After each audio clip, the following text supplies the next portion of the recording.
স্ত্রীর ফসর ক্রিম শেষ হয়ে গিয়েছিল আর স্বামী যখন বাসা থেকে বের হচ্ছিল তখন স্ত্রী স্বামীকে ডাক দিয়ে বলতেছে, আমার ক্রিম শেষ হয়ে গেছে, আপনি যখন বাসায় আসবেন আসার সময় আমার জন্য ক্রিম নিয়ে আসবেন। তখন স্বামীও হেসে বলল, আচ্ছা ঠিক আছে। আর এটা বলে স্বামীও সেখান থেকে চলে গেল। আর স্ত্রীর পাশেই ছিল শাশুড়ি।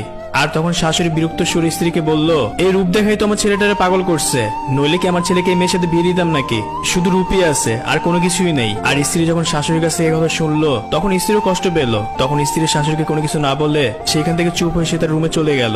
যখন বিকাল 5টা বাজে স্ত্রী তখন তার ননদের চুলে তেল দিয়ে দিচ্ছিল আর পাশেই শাশুড়ি ছিল।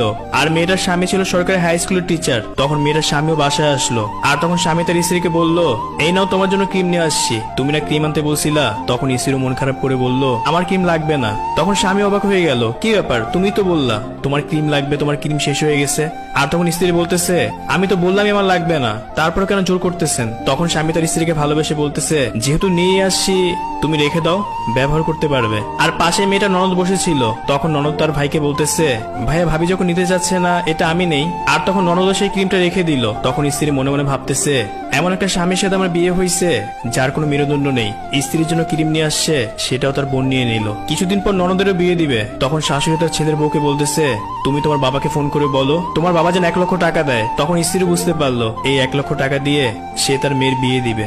আর প্রায় সময় শাশুড়ি তার ছেলের বউয়ের সাথে এই 1 লক্ষ টাকার জন্য অনেক কথা শোনাতো আর বলতো, তোমাকে কত করে বলছি তোমার বাপের বাসা থেকে 1 লক্ষ টাকা এনে দাও, যদি এমনি তোমাকে বিয়ে দেওয়া লাগতো কত টাকাই তো খরচ হতো, সেখানে আমার ছেলেকে 1 টাকাও দিতে হয় নাই। আমার ছেলে যে কেন তোমার বিয়ে করছে, কত বড়লোক পরিবার থেকে আমার ছেলের জন্য বিয়ের সম্বন্ধ আসছিল, আমার পাগল ছেলে সেখানে বিয়ে না করে তোমার মতো একটা মেয়েকে বিয়ে করছে যে কিনা তার পরিবার থেকে কোনো কিছু আনতে পারে না। তখন মেয়েটার কাছেও খারাপ লাগলো।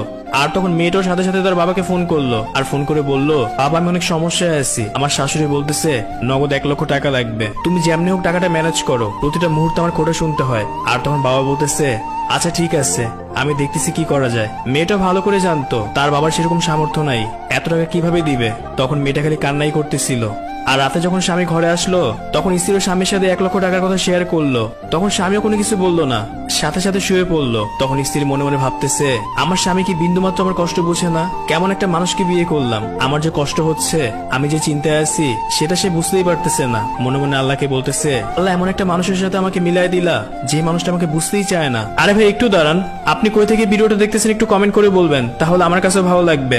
আর আপনি যদি আমাকে ফলো না দিয়ে থাকেন অবশ্যই ফলো করে যাবেন। যাই হোক, আর তার 2 দিন পরে মেয়েটার বাবা আসলো, মেয়েটার হাতে নগদ 1 লক্ষ টাকা দিল আর টাকা দিয়ে বলল, তুই একদম চিন্তা করিস না মা, তোর বাবা এখনো বেঁচে আছে, আমার যত কষ্টই হোক আমি কখনোই চাইবো না আমার মেয়ে কষ্টে থাকুক। বাবাও তখন তার মেয়ের মাথায় হাত বুলিয়ে দিচ্ছিল। তখন মেয়েটা বুঝতে পারলো এই 1 লক্ষ টাকা ম্যানেজ করার জন্য আমার বাবাকে কত কষ্ট করতে হয়েছে।